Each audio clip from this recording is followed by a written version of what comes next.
Chicos, ¿qué tal? ¿Cómo estáis? Bienvenidos al canal. Hoy vamos a hablar de algo en este vídeo, algo que está muy de moda, muy de actualidad, y es que vamos a hablar de la famosa pirámide que días atrás hemos visto que todo el mundo está hablando de la famosa pirámide de alimentación, que ha habido como un cambio, ha habido una actualización, por así decirlo, y yo como broker hipotecario desde hace más de 6 años y como primer mentor de brokers hipotecarios aquí en el país, con una academia de brokers de más de 70 personas, me he visto en la obligación de hacer lo que para mí es la pirámide hipotecaria y quiero mostrártela aquí en la pizarra. Ves que no hay nada porque la voy a poner aquí, la imagen que he creado, que se vea muy bien estos 4 niveles de lo que para mí es la pirámide hipotecaria necesaria para que te den la hipoteca.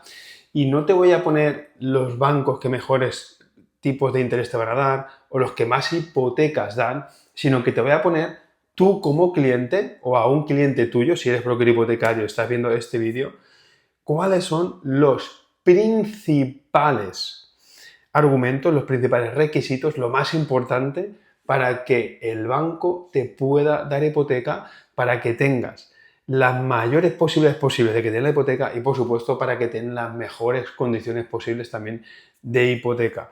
Y te lo voy a dividir en 4 niveles. En el nivel bajo, en la base, lo que todo el mundo conoce como alimentación que tienes que hacer todos los días, por así decirlo, vamos a poner lo que para mí, y repito, esta es mi pirámide hipotecaria, es lo más importante para que un cliente, si tú eres cliente o alguien que sea cliente tuyo, tiene que tener preparado, listo, argumentado y todo bien, por así decirlo, estratégicamente listo para que eso al presentarlo al banco sea como ya determinante para que el banco te dé el ok a tu hipoteca. Luego vamos a ver en el nivel de arriba, en el tercer nivel, algo que también muchos bancos consideran muy importante. En verdad es muy importante, pero para mí lo de abajo es, por así decirlo, clave. Lo de nivel 3 es muy importante. El nivel 2 es importante y el nivel 1, por así decirlo, es a considerar, ¿vale? Que, oye, pues te puede ayudar o no te puede ayudar a que te den la hipoteca. Pero he querido dividirlo en 4 niveles, como lo veis aquí, y ahora vamos a detallar cada uno de ellos. Vamos a empezar por el nivel 4, que es la base, lo principal, lo fundamental. Vale, chicos, vamos a empezar por el nivel 4, que es la base, es lo fundamental de todo. Y como veis aquí tenemos 5 puntos clave, ¿de acuerdo? Que yo hubiera cogido menos, pero quiero que estos 5 puntos claves, todo el mundo, vosotros bien seáis brokers hipotecarios, yo sé que me veis muchos brokers hipotecarios, me ve mucha gente que se quiere dedicar a ser broker hipotecario, también clientes que están buscando su hipoteca y quieren ellos mismos prepararse para la atención de su hipoteca. Estos son los 4 o 5 puntos clave que yo recomiendo a todo cliente que vaya a preparar su hipoteca o a todo broker hipotecario que hable con su cliente para que se lo prepare, ¿vale? Entonces, lo primero de todo, tal y como comenté en 2 o 3 vídeos anteriores, te recomiendo que vayas a verlo si no lo viste, lo principal, lo importante es la renta disponible. ¿Y qué es la renta disponible, Antonio? Pues bueno, la renta disponible es aquello que una vez yo haya pagado mi hipoteca o vaya a pagar mi hipoteca o todas mis deudas, el banco me computa unos gastos fijos, suministros, comida, desplazamiento, gasolina, transporte, el día a día, aún el banco considere que debido a mi sueldo, a mis ingresos, aún me queda bastante de renta disponible. Eso va a ser lo principal. Un ejemplo, si yo gano 3.000 euros al mes, mis deudas son de 800 euros, cuota de la hipoteca incluida, y el banco me calcula que mis gastos fijos van a ser otros 800 euros, son 1.600. Por lo tanto, a mí me queda una renta disponible de 1.400 euros, que es mucho más de otra cuota de hipoteca que yo podría pagar. Eso el banco lo va a considerar muy positivamente, chicos. Otra cosa súper importante, chicos, muy importante, va a ser el comportamiento bancario que tú hayas tenido. Y esto principalmente es que no tengas ninguna SNEF, que no estés en ningún listado, por así decirlo, de impago, súper importante. Luego también, la mayoría de los bancos que te van a pedir los extractos de los últimos 6 meses, algunos de 3, pero la gran mayoría de los últimos 6 meses, que el banco vea que tienes un muy buen comportamiento. ¿Y qué significa tener un muy buen comportamiento? No devolver recibos, no llegar a final de mes en negativo, no dejar recibos impagados, no realizar apuestas. Como el banco ve alguna de estas 4, ya te puedes olvidar de que tenga la hipoteca. Puede ser que tenga la hipoteca, pero te van a poner muchísimos problemas, te van a decir que lo justifiques todo muy bien. Yo sinceramente creo que no te va a dar hipoteca, ¿vale? Pero imagínate que aún así, oye, mira, es que fíjate todo el dinero que gano ahora, tengo otra vivienda libre de cargas, no lo sé. Pero ya de entrada, de primeras, lo vas a tener que justificar muy, muy bien para cambiar la opinión al banco, porque cuando vean eso, ya directamente muchos bancos, la gran mayoría, te hacen la cruz y no te van a dar hipoteca para eso, ¿vale? Luego también otra cosa súper importante, prácticamente va muy ligada a la primera que he dicho. Capacidad de ahorro demostrada.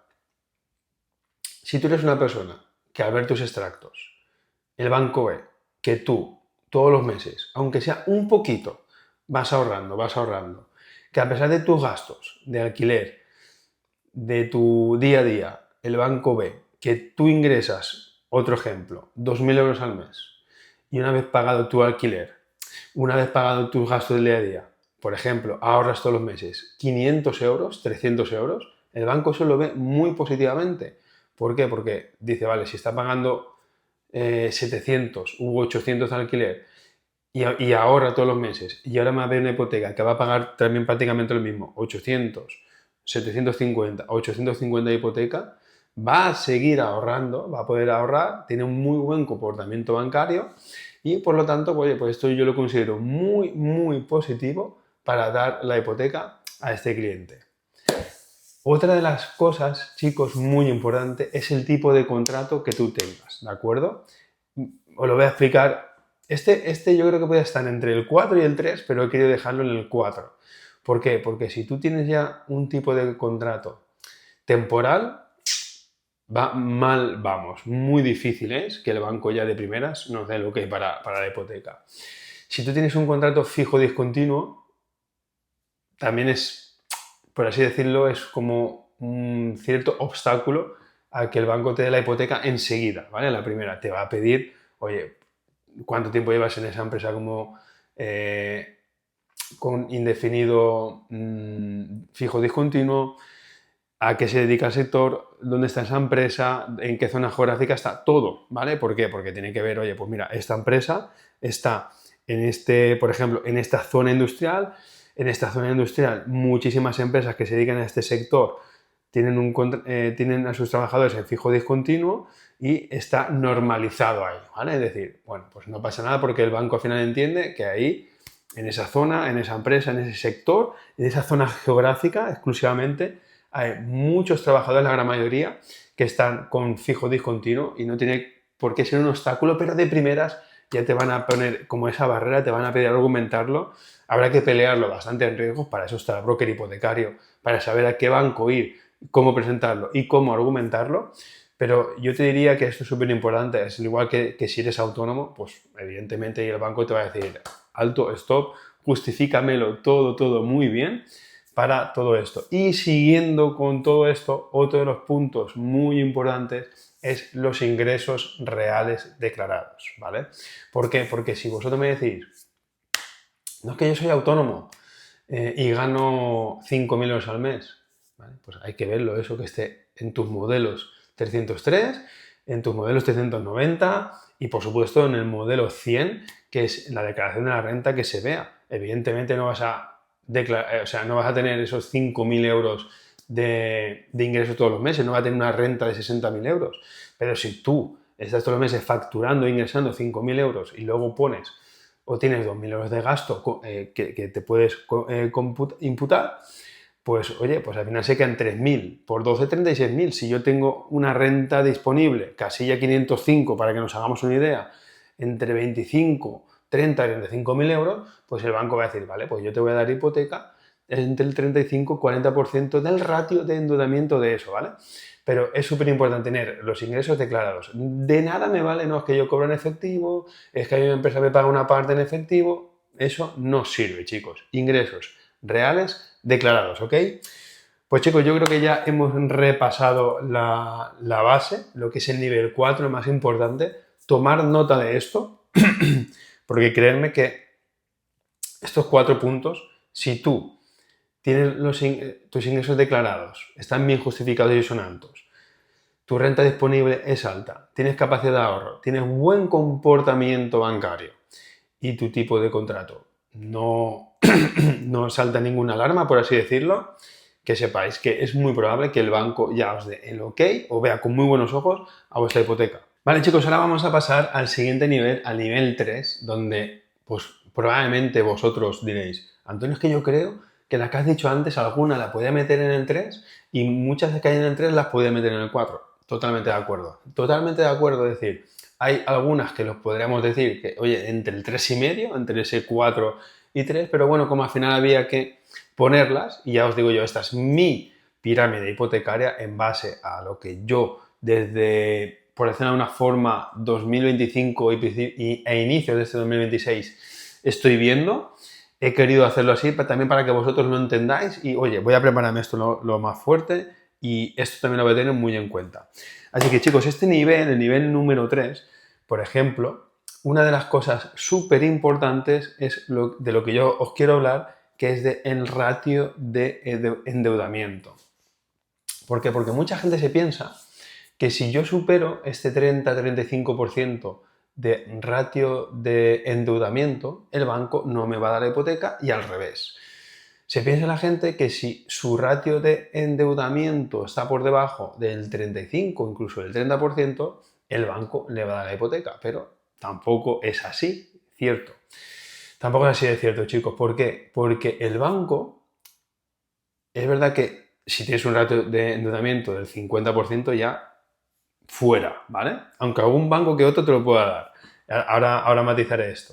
Pero si tú tienes un ratio de endeudamiento más o menos bien, aunque sea bajo, un ratio de endeudamiento alto, si el banco no ve todo lo que hemos dicho anteriormente, que tienes una muy buena renta disponible, que tienes capacidad de ahorro, que tienes capacidad de pago, que tienes un muy buen tipo de contrato, por así decirlo, que tienes un empleo cualificado, ahora lo veremos también, difícilmente, aunque tengas un ratio de endeudamiento del 20-25%, el banco te va a dar la hipoteca. Y os pongo un ejemplo. Vosotros imaginaros que estáis trabajando en una empresa y estáis ganando 1.800 euros, ¿de acuerdo? Estáis en una empresa, vamos a decirle que es un trabajo no cualificado o fácil sustituible, ¿de acuerdo? Como yo qué sé, como mejor estás en un almacén de logística, llevando una carretilla elevadora. No lo sé, por decirlo, o sea, por poneros un ejemplo. Y resulta que habéis visto una hipoteca, una vivienda, y os queda una hipoteca de 550 euros al mes, que eso es menos del 30% de ratio de endeudamiento. Sin embargo, el banco ve que tú todos los meses llegas a cero, no tienes capacidad de ahorro, no tienes ahorros, o has devuelto un recibo, o tienes un recibo impagado, se acabó. O sea, por eso digo que para mí lo de abajo, que hemos visto anteriormente, es más importante que tu ratio de endeudamiento. Y al revés, si tú tienes un ratio de endeudamiento alto, vamos a poner del 42%, esta misma persona que está ganando, vamos a ponerle 1.800 euros, quizás ahí esté, pero bueno, vamos a ver que está ganando 1.800 euros, y se le queda una cuota de hipoteca de 750 euros u 800, que estamos ya hablando de más del 40%, si el banco ve que tú todos los meses sigues ahorrando 300, 400 euros, que tienes tus ahorros, que tienes buen comportamiento, creerme que hay algún que otro banco que independientemente de esto te va a dar el ok a tu hipoteca, porque como digo, prevalece más esto de aquí abajo que esto de aquí arriba.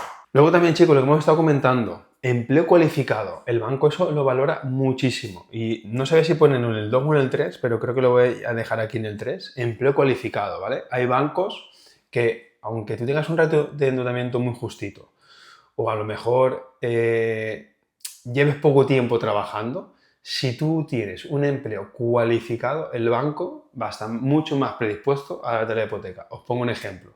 Imagínate que tú llevas mucho tiempo trabajando en una empresa de un trabajo no cualificado y luego hay otra persona con tus mismos ingresos, la misma casa que quieres comprar, el mismo porcentaje de hipoteca que va a pedir, pero tiene un empleo cualificado. Ingeniero, funcionario, informático, etcétera, etcétera, ¿no?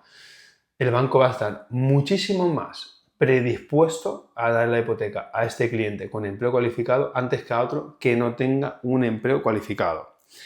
Por lo tanto, ya tenemos el ratio de endeudamiento, empleo cualificado y luego también el sector. El sector laboral, donde puede ir de la mano el sector laboral con el empleo cualificado, donde este cliente vaya a trabajar, también va a decir muchísimo. Imaginaos, no es lo mismo trabajar en hostelería, ¿vale? Que ya sabemos que hay muchísima incertidumbre cuando pasa alguna cosa. Hay muchos tipos de contrato fijos discontinuos. Hay mucha movilidad, por así decirlo, mucho cambio de empleo, de trabajador. No hay como esa línea recta, ¿no? Por así decirlo, de estabilidad laboral. Y sin embargo, en un sector como puede ser a lo mejor pues, la tecnología, como puede ser a lo mejor la farmacia, no sé, me están viendo sectores, la automoción, pues sí que son sectores donde el banco considera que son sectores que evidentemente cada vez van a tener muchísimo más protagonismo, son sectores que consideran que son de perfil bajo en cuanto a riesgo y que saben que sus trabajadores que trabajan en ese sector, si pueden optar o tienen mucha más movilidad entre empresas del mismo sector para obtener mejores condiciones laborales. Entonces eso el banco también lo va a tener en cuenta. Luego también, chicos, en este nivel 3 he querido poner las cargas familiares, es súper importante. Cuando, por ejemplo, un cliente, imaginaros dos personas, ¿vale? De 37 años uno y 37 años el otro. El mismo trabajo los dos, mismos ingresos los dos, misma antigüedad los dos, quieren la misma casa y el mismo importe de financiación, ¿de acuerdo? Tienen los mismos ahorros, todo idéntico, todo idéntico, sin deudas. Uno tiene hijos, otro no tiene hijos. El banco va a estar más predispuesto a dar la hipoteca a este que a este. ¿Por qué? Porque este tiene cargas familiares. Este tiene cargas familiares. ¿Y esto qué significa? Que evidentemente si el cliente aquí tiene más gasto, por lo tanto va a tener menos renta disponible que hemos visto abajo. ¿Ok? Va a tener menos capacidad de ahorro que hemos visto abajo. Y luego, si en el hipotético caso, improbable caso de que se quedara sin trabajo, evidentemente sus hijos o su hijo va a comer mucho antes de que pagar la hipoteca, ¿vale? Pues entonces, eso lo tiene en cuenta. Significa eso que el banco sabe que este también el día de mañana puede tener hijos y puede estar en la misma situación que este. Pero de momento el banco, si le dan a elegir, va a preferir darle la hipoteca a este antes que a este. Y luego también, chicos, en este nivel 3 es de lógica tus deudas existentes. El banco va a valorar muy positivamente si no tienes deudas existentes. Si tienes deudas existentes, pero las estás pagando, tu ratio de endeudamiento no es muy alto, no sobrepasas 35-40%, sigues teniendo capacidad de pago y sigues teniendo renta disponible, como digo, pues bueno, pues el banco no lo va a considerar, no lo va a ver como un problema estas deudas existentes. Pero cuando un cliente ya va sin deudas existentes, el banco lo ve con muy, muy buenos ojos. Así que nada, chicos, lo que os decía, 4 y 3. Yo sé que muchos de vosotros, como digo, cambiaríais alguno, lo moveríais, pero creo que lo estoy detallando, lo estoy explicando de la manera más fácil posible para que lo entendáis, siguiendo una lógica. Siempre que yo preparo el expediente, hablo con el cliente, preparo el expediente y lo envío al banco, aplico también esta lógica y creo que es la mejor secuencia para que yo os pueda explicar esta pirámide. Así que, chicos, vamos a pasar al nivel número 2, donde también es importante, todos son importantes, pero el banco le da mucho más peso, por así decirlo, al 4, luego al 3 y ahora a este nivel número 2 que vamos a ver ahora. Vale, chicos, en este nivel número 2, ya seguro que estáis viendo y estáis diciendo, no, pero yo esto lo pondría en el 3 o yo esto lo pondría en el 4. No pasa nada. Todos tenéis razón, todos tenemos razón.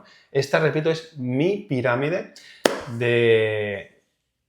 mi pirámide hipotecaria y de hecho os voy a pedir en comentarios que me pongáis en comentarios, oye, pues estoy de acuerdo contigo, Antonio, oye, pues yo, fíjate, yo pondría esto en el 2, yo pondría esto en el 3, yo hubiera cambiado del 4, hubiera quitado esto. O sea, encantadísimo, de verdad, encantadísimo de que comentéis, de que entre todos podamos hacer una pirámide hipotecaria muchísimo mejor y evidentemente pues lo voy a considerar y lo voy a valorar y os voy a leer a todos los comentarios, chicos, os lo prometo.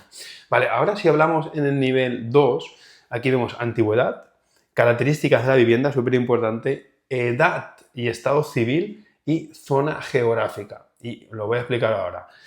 Antigüedad laboral. Evidentemente sabemos que es súper importante la antigüedad laboral, pero no tiene tanto peso la antigüedad laboral si, como he visto anteriormente, tú tienes un trabajo cualificado, ¿de acuerdo? Si tú, por ejemplo, es que yo llevo 10 años trabajando como mozo de almacén y evidentemente no es trabajo cualificado y tienes poca antigüedad y luego llega uno con menos de un año de antigüedad que es ingeniero o informático y el banco le va a dar antes la hipoteca a ti, ¿vale? Por lo tanto, la antigüedad no es un aspecto clave o de lo más importante bajo mi punto de vista para que te den la hipoteca, ¿de acuerdo? Luego también, por mucha antigüedad que tengas, si no tienes renta disponible, si no tienes capacidad de ahorro, tienes un mal comportamiento, como digo, da igual esta antigüedad laboral que tú tengas, que el banco aquí difícilmente te puede dar la hipoteca. Luego también la edad y el estado civil es importante. No es muy importante, pero bueno, el banco lo considera. ¿Por qué? Porque imaginaos estado civil que vosotros sois solteros, ¿vale? No tenéis ninguna carga familiar ni hijos. Venga, pues oye, pues el banco dice, bueno, pues es un titular solo y no tiene ninguna carga, venga, adelante. Si sois dos, pues el banco lo va a considerar mejor. Oye, mira, son dos titulares, o bien son pareja, o bien están casados. ¿Cómo están casados? Separación de bienes, gananciales, no tiene nada que ver, ¿vale? Si te casas en separación de bienes o gananciales para coger la hipoteca, pero todo eso lo tiene en cuenta el banco. Ahora, si yo estoy divorciado, el banco sí que me va a ver cuál es mi estado civil, porque si yo estoy divorciado y yo, por ejemplo, estoy pagando una pensión o yo estoy recibiendo una pensión, pues el banco lo va a considerar favorablemente o negativamente, ¿de acuerdo? Ese estado civil. Y luego la edad. No es lo mismo, el banco quiere perfiles jóvenes, ¿vale? O sea, no nos vamos a engañar. Si llega una persona con unos ingresos de 3.000 euros que tiene 33 años y unos ingresos de 3.000 euros de alguien de 50 años, pues el banco va a decir, oye, yo entiendo que este chico de 33 años o esta chica de 33 años me venga a pedir una hipoteca. ¿Por qué? Porque no ha tenido tiempo, por así decirlo, para ahorrar y acumular un capital. Pero cuando va alguien de 51 años, dicho 51 por decir 51, pues el banco como dice, oye, ¿cómo puede ser que tiene 51 años y no haya sido capaz de tener aún una vivienda pagada o aún no tenga tantos ahorros o esté pidiendo hipoteca, ¿no? Estoy poniendo ejemplos de que vamos a pedir nuestra primera hipoteca, ¿ok? Entonces no es lo mismo para alguien que tiene 33 años, para alguien que tiene 51 años, aunque gane lo mismo, trabaje en lo mismo y todo, ¿vale? Luego también la zona geográfica es súper importante y las características de la vivienda también. Van las dos prácticamente de la mano. Vamos a empezar por la zona geográfica. La zona geográfica es muy importante. ¿Por qué? Porque el banco, si tú vas a comprar una vivienda o quieres hipotecar una vivienda en una zona, por así decirlo, que el banco no le guste, que tenga muy pocos habitantes, que esté perdida la mano de Dios, que no tenga accesibilidad, etcétera, etcétera, el banco te va a poner muchísimas pegas o te va a preguntar o no va a estar tan predispuesto a darte hipoteca, ¿de acuerdo? Para tu primera vivienda. Luego también las características de la vivienda, si no tiene ascensor, de hecho hay bancos que si es más de un tercero sin ascensor, ya nos dan hipoteca, ¿vale? Entonces, características de la vivienda, que no tenga ascensor, por ejemplo, que tenga ascensor, se valora positivamente. Si está todo bien inscrito, todo bien registrado, como digo, si está en una zona o en un núcleo urbano o está en las afueras, todos los metros cuadrados que tiene. Todo esto, ¿por qué lo valora el banco? Todo esto el banco lo valora porque en el hipotético caso de que el cliente no pague, es el banco el que asume la vivienda y luego, pues evidentemente, esa vivienda la tendrá que poner en el mercado. O sea, simplemente es por eso el por qué se tiene en cuenta las características de la vivienda y el que se tiene en cuenta la zona geográfica donde está la vivienda. Y luego también os digo esto porque la zona geográfica es muy importante, y quizás en otras partes de España algún rústico no se van a hipotecar y en otras partes de España un rústico sí que se va a hipotecar. Por ejemplo, yo que soy de Valencia, en la Comunidad Valenciana hay muchísimas casas, muchísimos chalets que son rústicos. Y eso antes no se hipotecaba tanto y desde que pasó el COVID y muchos clientes se quieren ir a vivir a chalets, y aunque fueran rústicos y tal, los bancos empezaron como a ser un poco más flexibles en esto y ahora en Valencia, en la Comunidad Valenciana, hay muchísimos bancos que dan hipotecas a rústico, ven sea al 90, 95, incluso el 100%. Ya no depende tanto de las características de la vivienda, por eso lo pongo en el 2, sino más bien del perfil de cliente, si tiene trabajo cualificado, renta disponible, capacidad de pago, etcétera, etcétera, etcétera, ¿vale? Y como digo, también por las características de la vivienda, pues que no esté por reformar, que se pueda entrar a vivir, que esté acondicionada para entrar a vivir, ¿vale? Luego, pues el tema de que si tiene ascensor y tal es secundario, pero que esté ya para entrar a vivir y en la zona donde esté, súper importante también, ¿vale? Pues este es el nivel 2. Quizá muchos de vosotros decís, oye Antonio, pues yo por ejemplo antigüedad lo pongo en el 3, yo por ejemplo por las características de la vivienda las pondría en el 4 o las características de la vivienda las pondría en el 2. Cuando hablamos de características de la vivienda, chicos, se me estaba olvidando y para mí es súper importante, y no sé si lo pondría en el 2 o en el 3, sería la tasación. Es decir, todo el mundo sabe que sin tasación no hay operación hipotecaria, eso lo tenemos claro, pero la tasación depende ya más cuando el banco nos da el ok al cliente a nivel económico, ¿vale? Por eso el banco considera todo, y luego ya cuando venga ok adelante, vemos la tasación. Por eso lo pongo aquí en el 2, dentro de las características de la vivienda vamos a poner ahí tasación, aunque evidentemente la tasación tiene un peso muy fuerte para el ok final de la operación. Y chicos, en el nivel 1, lo que para mí, bajo mi experiencia, repito, esta es mi pirámide hipotecaria, lo que menos peso tiene a la hora de que te den una hipoteca o no, es cuando dices, no, es que yo tengo ingresos complementarios porque cobro alquileres, tengo por habitaciones o cobro alguna pensión, alguna ayuda, tal. El banco eso no lo tiene tan en cuenta. Eso puede hacer que cuando ya tengas el ok, oye, pues reafirme ese ok, ¿vale? Cuando tu expediente esté ahí pendiente de un hilo, no sé si dárselo, si no dárselo, algún banco lo considera favorablemente, oye, pues esto hace que sí que te den la hipoteca, ¿vale? Es como una ayuda, es como esa guinda al pastel, por así decirlo, ese último empujón que te puede hacer falta para que el banco te dé la hipoteca. Pero, por ejemplo, si tú, por muchos alquileres que tú cobres, si no tienes una renta disponible buena o un trabajo cualificado, o sea, es muy difícil que el banco ya diga te doy la hipoteca porque tienes unos alquileres, ¿vale? Al igual que dice, no, es que yo tengo dinero en efectivo. O sea, es humo, por así decirlo, del banco. Eso no lo va a tener en cuenta. No, es que yo tengo mis ahorros en criptomonedas. Eso el banco tampoco lo va a tener en cuenta, ¿de acuerdo? No, es que yo tengo un hijo, una hija, eso es una pena, en verdad, con una minusvalía, con discapacidad, y estoy cobrando una ayuda por eso. Eso muchas veces es al revés. ¿Por qué? Porque, claro, de hecho el otro día me pasó con una clienta, no, es que yo estoy cobrando una ayuda por discapacidad por mi hijo. Y el banco muchas veces ahí es malo en este sentido y puede pensar, es retorcido, por así decirlo, puede pensar. Ostras, pues, claro, si su hijo o hija el día de mañana va a necesitar más atención, esta persona va a dejar de trabajar y evidentemente antes va a estar el mantener a su hijo y dar de comer a su hijo que pagar la hipoteca. Entonces, cuidado que esto puede ser un arma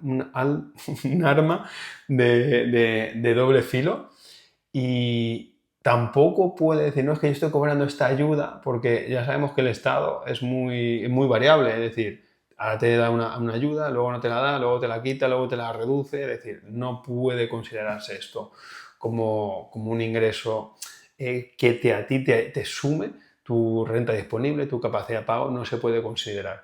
Tampoco si yo estoy cobrando alguna renta, pensión del extranjero, el banco al final computa todo lo que aquí él tiene poder, por así decirlo, a nivel estatal, todo lo que pasa en el país, sí que te lo puede computar de alguna forma, como puede ser una pensión de viudedad, una pensión de discapacidad, una pensión de minusvalía. Eso el banco sí que lo tiene en cuenta para sumar no todos, tus ingresos. Hay bancos que sí, hay bancos que no quieren ni pensiones, que no quieren ni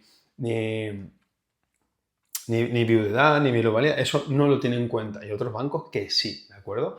De hecho, por ejemplo, cuando hay dos titulares, uno está trabajando y el otro está cobrando una pensión, yo ya sé a qué bancos llevarlo, porque estos bancos sí que te consideran ingreso de pensión como un ingreso y otros bancos que ya directamente no. Entonces, como se reduce el número de bancos, pues por eso lo pongo en el número 1. ¿De acuerdo, chicos?